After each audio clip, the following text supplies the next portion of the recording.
dumating ka actually, babe, yun yung time na tinulungan mo talaga ako mentally. Kasi pa-give up ko talaga ako, meme. Tapos nung dumating siya, ay, kaya ko naman pala. Kaya ko naman kumain sa kanya. Tapos bigay ko yung sweldo ko dun sa mga pamilya ko. Meron siyang ginagawa, si Ashley, na hindi niya napapansin. Nai-inspire mo siya at may natuturo ka sa kanya. Kasi ikaw naman, independence, di ba? Yung parang, di ba, independent ka di ba? Aasikusin ko sarili ko, gagalingan ko, bubuhayin ko yung sarili ko. Tapos nakikita mo, ang ganda ng epekto sa kanya.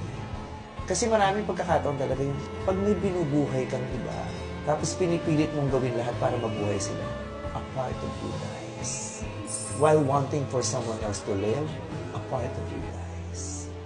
Sakit. Sobrang sakit na. Tapos magugulat kayo parang, ay, nabuhay mo sila, pero ikaw namatay ka. Pero God sees what you do. Diba? God sees your heart. God listens to you. God sees what you've been through. Siya yung magbibigay sa'yo ng, deserve mo na to, ang dami mo ng pinagdaan. Deserve mo na to, ang dami mo ng hirap, dami mo ng ginawa.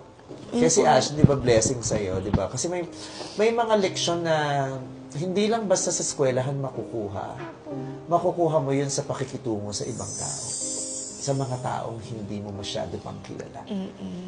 She made me a better person po talaga, meme. Like, super. Kinaya ko ang buhay dito sa Manila because of her. If it weren't for, baka bumalik na ako sa isla.